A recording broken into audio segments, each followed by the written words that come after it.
We have completed almost a quarter of the 2021 NASCAR season. Can you believe it? I cannot believe it. After this Richmond race, we will have completed 9 of 36 races, which will be 25% of the season. Wow. So we're starting to get a picture of, how the season's going to go. It had a pretty crazy start. We had 7 different winners in the first 7 races.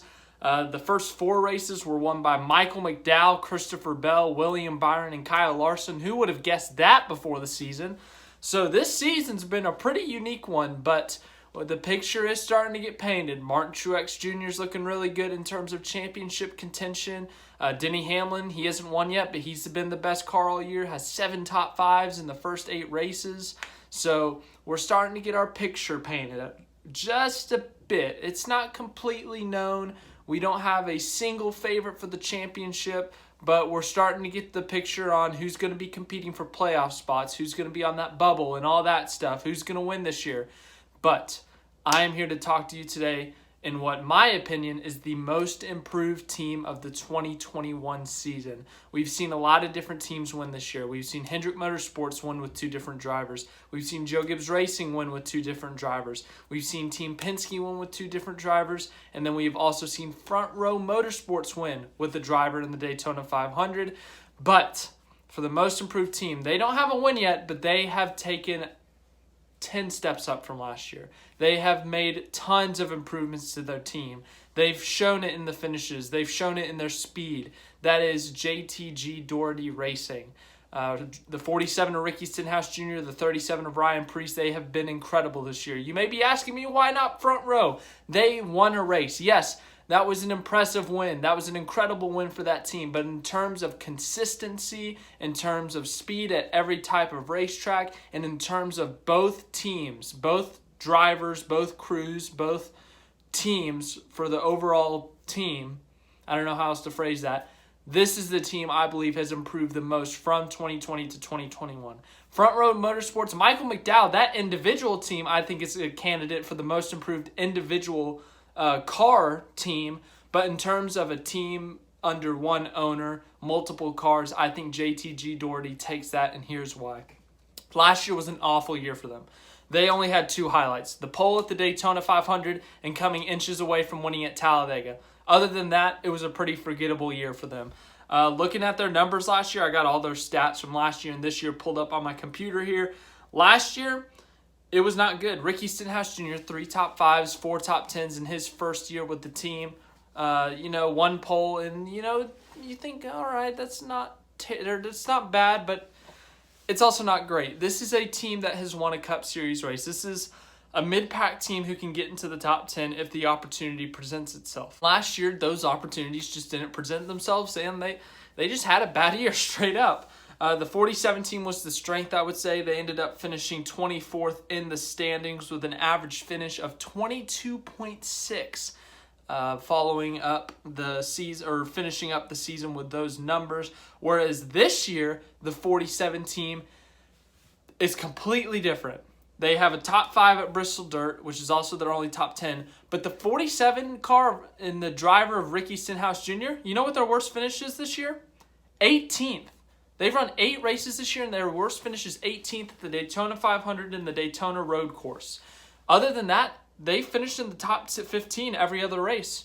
15th at Martinsville, 2nd at Bristol Dirt, 12th at Atlanta, 12th at Atlanta, 12th at Phoenix, 11th at Las Vegas, 13th at Homestead. This team has been extremely consistent. They're rather knocking on the door of a top 10, or they're just, if they're not in the top 10, they're knocking on the door of a top 10. That's what I'm trying to say. Sometimes words are tough, guys. But anyways, they've been extremely consistent. And it's not like, late race caution comes out, they stay out, and they lose a bunch of spots, and they end up getting a better finish than where they were. They've legit been up there. They've been putting down fast laps. They've been starting in the top 10. They've been having great starting spots, and they've been able to hold their position. So this team, this 47 team, has been really good this year. They've been extremely consistent, which is something we haven't seen in a while from JTG Daugherty, I feel like, in the past. But this team this year, they've been extremely consistent, and if they get an opportunity to win at Talladega in a couple weeks, they could very well punch a ticket into the playoffs, and we know how good Stenhouse is at Talladega. So average finish of 12.6 so far this year. Their average starting spot is 13.9. We've only had two qualifying sessions. No, only one, because Bristol Dirt was rained out. The qualifying was rained out, but they've only had one qualifying, so everything else has been from the random draw, and the consistent finishing results are paying off for them. They're getting great finishing or starting spots, and they're following it up by finishing it just even better. So they haven't led a ton of laps. They haven't, been running up front competing for wins, but for this team, that's usually a mid-pack team, for them to be competing for top 10s every single week and to be on the lead lap every single week is a big deal. They only have one non-lead lap finish, and that was the Daytona 500. Every other race, they have finished on the lead lap. So this 47 team has been extremely impressive this year. On to the 37 team. Last year was crap. There's no other way to say it. They were horrible last year. They had like a record. I don't know if it was a NASCAR record or like a team record, but it's a record you don't want. They had the most consecutive last place finishes in a row for some record. They had like 4 in a row, 3 or 4 in a row. They crashed out at Kansas, had like a mechanical problem somewhere, crashed out somewhere. I don't remember exactly, but they had multiple last place finishes in a row, which is very bad. Ryan Preece last year, 2 top 10s. That's it. 2 top 10s all year. All 36 races, only 2 top 10s. Average finish of 24.3 and finished 28th in the standings. Yeah, yikes. That was a down year for them. And, of course, in the offseason, it was announced that this would become an open team, so their spot was not guaranteed in every race this year, and it started off with the Daytona 500, but they qualified into the Daytona 500, and they got a top 10 in the Daytona 500, so that was a really strong start to the year. And for this team, let's say there's 36 charter spots, I think. And let's say there's 6 or 7 teams entered in as open teams. Well, everything's based on owner's points, or it's a major part of the qualifying order draw thing. So if they did bad at the beginning of the year, they could have been missing races if there were more than 40 cars on the entry list. So for them to be this strong off the start is a big deal. This year, their average finish is a 19.5, and Ryan Preece has already equaled his 2020 top 10s amount with 2 top 10s in the first 8 races of the year.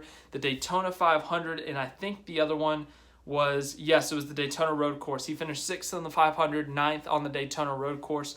But other than that, he's been pretty good for the most part. He hasn't been as good as Stenhouse, but he is, compared to last year, they have been so much better. They're having top 15, top 20 speed. They're not crashing. They're not having mechanical problems. They've been up in that area competing for a top 15, top 20 in that range. Last week at Martinsville, they did get involved in that big pileup on the backstretch, but other than that, their finishes are 18th at Bristol Dirt, 23rd at Atlanta. That's all right. But a 15th at Phoenix that was their starting spot. 26th at Phoenix. Once again, that's not as good. 25th at Atlanta.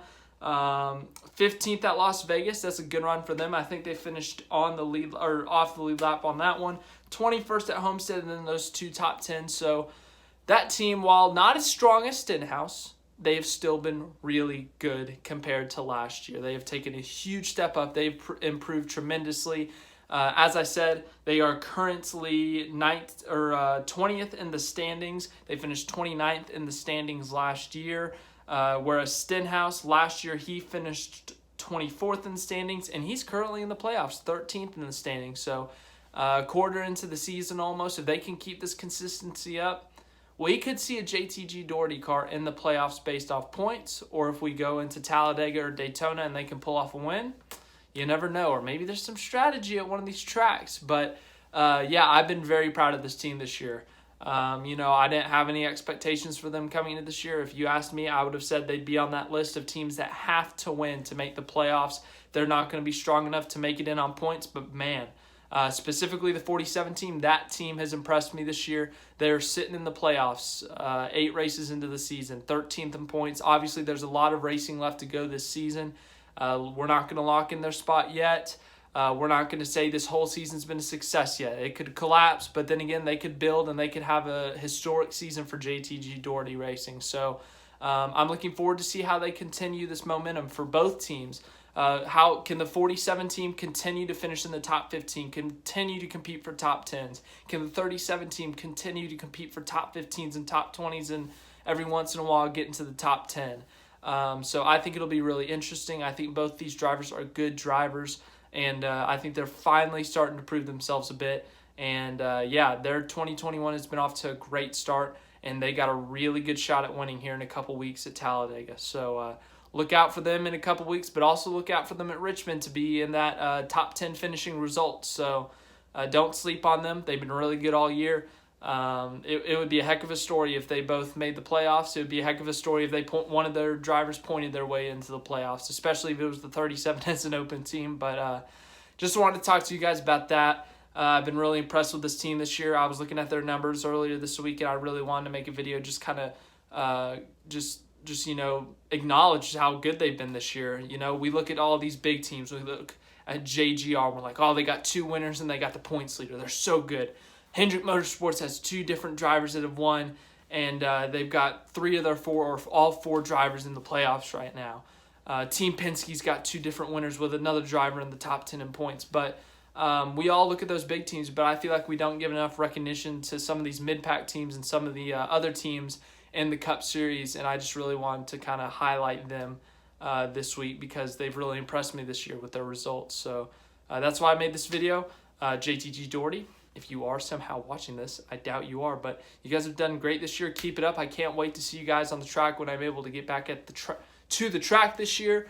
But yeah, I'm looking forward to seeing how they do this year in the finishing however many races are left. Math is difficult. But yeah, I hope you guys enjoyed it. If you did, make sure to leave a like, subscribe, share, all that. Have a great rest of your day. We got Richmond this weekend. I'm looking forward to it. Might do a live stream this weekend. But then I'll do my race recap on Sunday. And yeah, hope you guys have a great rest of your day.